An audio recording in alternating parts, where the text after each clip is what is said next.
Welcome back to new video of this YouTube channel.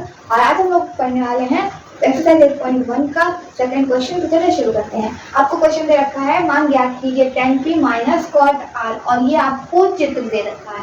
ठीक है, तो यहाँ पर आपके जो क्यू आर वाली भुजा है ये नहीं दे रखी है। ठीक है, तो हमने क्या किया, यहाँ पर 12 सेंटीमीटर और 13 सेंटीमीटर मतलब कर्ण और लंब दे रखे थे, आधार समान नहीं दे रखा था। नॉर्मली जैसे हम लोग को दिख रहा है उस हिसाब से हमने आधार और लंब आपको बताए। ठीक है, अब देखो यहाँ पर पाइथागोरस प्रमेय लगाएंगे। भैया पाइथागोरस प्रमेय क्या होता है? एक मैथमेटिशियन थे, गणितज्ञ, जिनका नाम था पाइथागोरस। उन्हीं के नाम पे उनकी प्रमेय थी, मतलब कि एक फॉर्मूला टाइप का था, उसी को नाम दे दिया गया पाइथागोरस थ्योरम। ठीक है, तो पाइथागोरस प्रमेय जब लगाएंगे तो क्या होती है, ये के स्क्वायर यानी कर्ण का स्क्वायर बराबर लंब का स्क्वायर प्लस आधार का स्क्वायर, मतलब सबसे बड़ी वाली भुजा का स्क्वायर बराबर होगा बाकी दो भुजाओं के स्क्वायर के जोड़ के।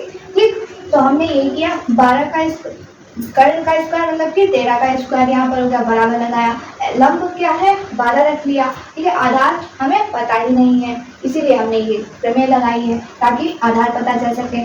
तो 13 यहाँ पर प्लस का 12 का स्क्वायर था, इधर आया तो माइनस का 12 का स्क्वायर हो गया। ठीक, तो 13 का स्क्वायर 169 होता है और माइनस करेंगे 12 का स्क्वायर 144 होता है। ठीक है, बराबर में ए स्क्वायर चल रहा था, तो ए स्क्वायर का जब स्क्वायर हटा तो यहाँ पर 169 में से जब 144 माइनस कर दिया तो 25 बचा था।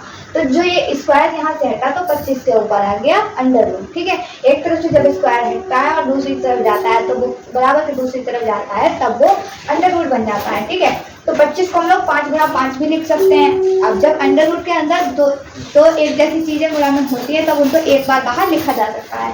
तो a बराबर क्या हो गया 5 सेंटीमीटर, यानी कि आधार का मान 5 है। ठीक, अब हम लोग tan p minus cot r का मान कैसे याद करेंगे? tan p मतलब कि ये वाला कोण देंगे, और जब ये वाला कोण देंगे तो सामने वाली भुजा लंब और संग वाली आधार हो जाएगी, मतलब ये 5 लंब हो जाएगा और 12 आधार हो जाएगा। और आपको बताया क्या है tan थीटा बराबर क्या होता है?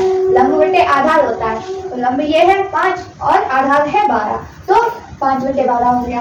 ठीक है, उसी तरह से cot r का मान, तो cot r का मान हम लोग कैसे बताएंगे? ये वाला कोण है तो ये वाली भुजा लंब हो गई और ये वाली आधार हो गई, तब हम कैसे बताएंगे cot r का मान? a/l।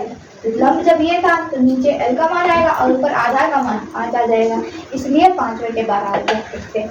तो क्योंकि दोनों के मान बराबर हैं, tan p minus cot r। अब देखो यहाँ पर 5/12 के आगे कोई भी चिन्ह लगा है, प्लस या माइनस का नहीं लगा है, इसका मतलब क्या है? ये प्लस का है। यहाँ पर माइनस का 5/12 है।